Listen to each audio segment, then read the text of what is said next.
Well, for those of you who are really not big fans of football, or really not big fans of the world champion Philadelphia Eagles, you're probably breathing a sigh of relief that you won't have to see any more GIFs or hear me talk about them anymore, right? Well, there's always room for one more, right? While this is up, let me just apologize to anyone who tried to get into contact with me early in the week, or was wondering why it took so long to grade those discussion board posts. I actually got really sick the night of the Super Bowl. No, it was not because of celebrating. My kids gave me one hell of a cold, and I spent the early part of the week in bed. Anyway, now that I'm at least moving around again, let's get started, okay? As always, here's the weekly announcement. You know, we have our normal stuff up top. We've got the video preview right in here. Clicking on the link up here will actually take you to the video itself. And then you can actually see the video chapter listing that's going to be listed, and all of that's ready to go for you. Preview, what you see, including the directions and sample that I have down here. I don't know why it still says informative essay. I'll try to fix that after I do the video. And then we have what to read, and the single assignment for the week. So, that's kind of helpful. Just to make sure we're on the right track, let's go back over here, go down to View the Course Schedule, click on the 102 Masterclass Schedule, and then we scroll down to week number 6. There it is. So, you'll see that week 6 features CSET, which technically should be a review of what you learned in English 101, right? There's 2 documents to look through, and then there's the single homework assignment, which is another organizer. So, let's dive into CSET now. Clicking on this takes us right here, and, there we go. In What is CSET, we introduce, or if you had me or other teachers like me in English 101, reintroduce the introduction of source material into your writing, like a 4-step process, you know? It's also known as CSET. Very quickly, a little history. I think every English teacher has their own way of teaching students how to integrate their source material, because we've seen just how terrible it can truly be. When you, the student writer, just copies and pastes material from the source, there really isn't a lot of integration. It's just slap this in and move on. It's never working. So instructors like Dr. Bill Lewis from the University of Delaware created a catchy and pithy way to explain the steps needed to really work on your material. My own method also has 4 steps, which were practically identical to this. I nicknamed mine the Shun method, but that's a story from another time. So knowing that pretty much every English teacher has had a version of this method, what is it? Well, as you can see here, CSET stands for Claim, Setup, Evidence, and Tie-in. Now, this prevents you from just smacking material in and moving on. It helps to weave external references and your own ideas together to create a readable paper. So let's take a few minutes and chat about each section. Claim is literally what you're trying to prove within the section that you are writing.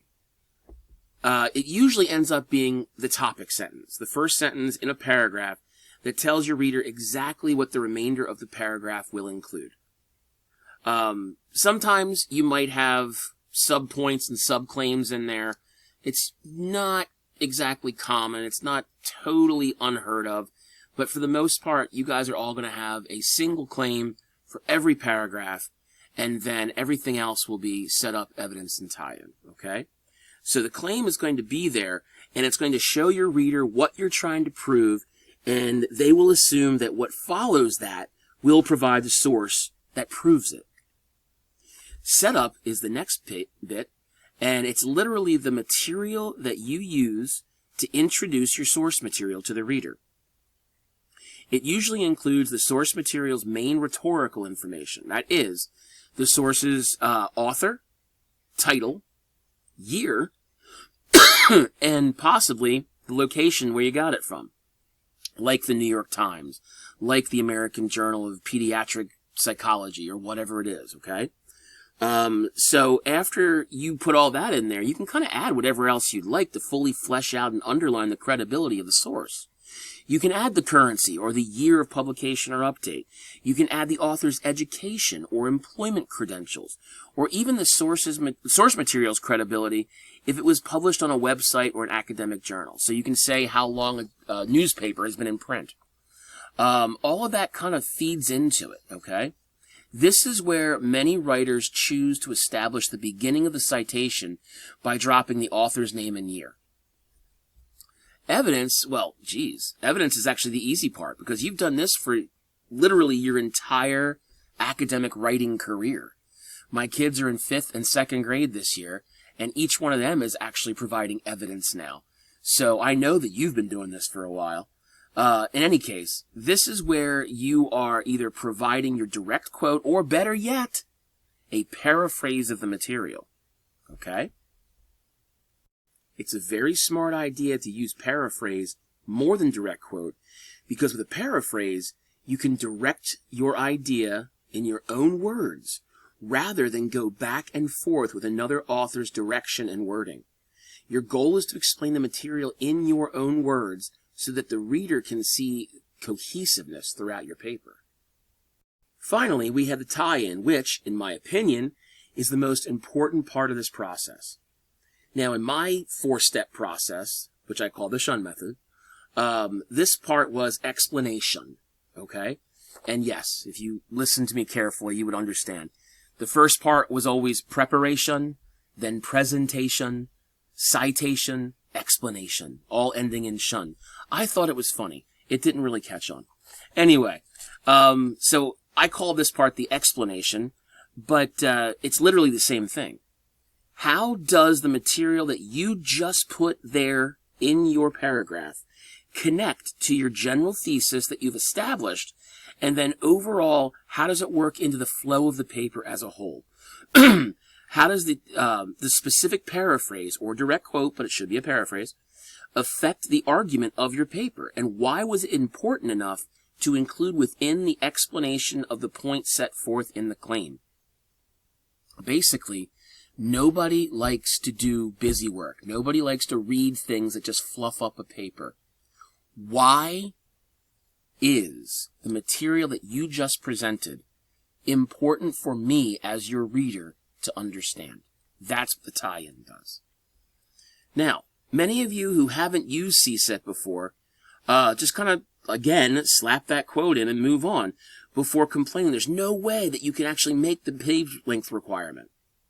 If you actually take the time and run your quote or paraphrase through CSET or Shun method, same thing, there's no way that you won't make the minimum length. So instead of a 1 or 2 sentence quote, you're now adding a minimum of 4 sentences onto each instance. It's awesome, truly. Now, on the next page, in writing samples with and without CSET, it's just an example of how much difference it does make. Now, yes, you can see here the paragraph 1 is this, and then paragraph 2 is a little bit meatier. So without even reading it, you can kind of tell visually that paragraph 2 probably enabled CSET, which is great. The second paragraph is easier to read. No kidding. Why? Okay, well, here's what happened.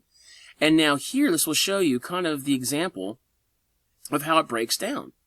You know, you can go through this at your own. I'm not going to insult you by going through it, but they've even color-coded it for you, okay? Showing you that by adding the, by adding the maroon, the red, the pink, whatever this color is called, and the blue, you're adding it onto the already existing green, and then, of course, the purple. Look at all this extra material you're adding into your paper that you're never going to get in trouble for just adding ridiculous amounts of words that just don't make any sense. So by doing that, that's going to be very helpful. Here's a sample CSET paragraph that you can look at. Again, red is claim, blue is setup, green is evidence, and purple is tie-in. But notice, while there's only one claim in here, there's 1, 2 setups. There's 1, 2 pieces of evidence. There's 1, 2 tie-ins. So as long as you have that one claim, you can have several setups, evidences, and tie-ins as long as you have a 1-to-1-to-1 ratio. Okay? Now, this is great. It's wonderful. But I do have a wonderful set of colleagues who created this. which is another CSET paragraph, but they've also added these lovely note boxes on the sides and the bottom to fully explain the ideas. And they did the same thing, although I do have a problem with their color coding, because they have pink and blue and green and purple. Like, why couldn't they put red? Why couldn't they put orange, for God's sakes? Because then somebody's like, well, that's not really pink. That's really purple. No, I'm a guy. That's pink. That's purple. So just live with it, okay?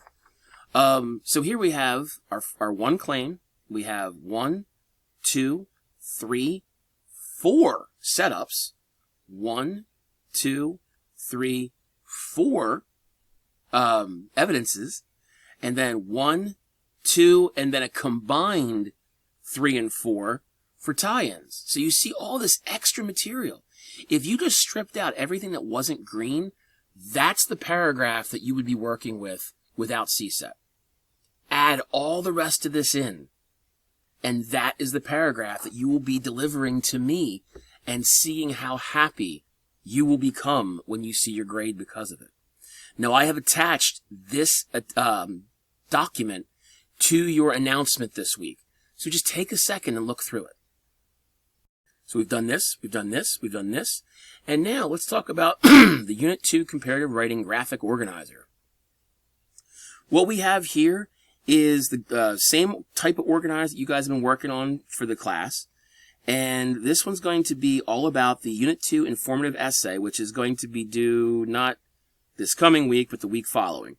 Okay, so by doing this and breaking it out, you'll be able to get your answers down and kind of get your ideas a little bit straight before you throw them in the paper and then wonder why it's not long enough. So, clicking on this document here brings up this lovely thing.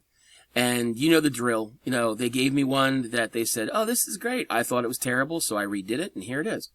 You're going to fill it out just like you did in Unit 1. Okay? What is your general topic? Okay? So, for example, my sample my sample topic, we talk about the idea of needing a global cybersecurity task force. So you would put, like, you know, global cybersecurity task force. Okay? There's no real idea there. It's just what it is. And the thesis statement is going to be the idea behind it, saying we need it. It has to happen. It cannot just be left up to the individual countries. Okay? So giving that is my preliminary thesis statement. Then we go into, and I break it down and show you, okay, our introduction should be a single paragraph. Give me an attention getter or hook. What is something that you believe your readers would connect emotionally to in order for them to continue to read your paper, in order for them to continue to want to watch your presentation? Okay? That should be your hook in here.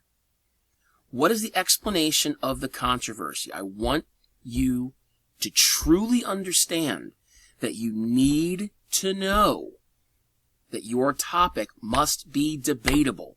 It must be controversial. You cannot just say, I want to write about trees. I don't care. What's controversial about trees? Tell me about it. And then here, this is the new part here, folks.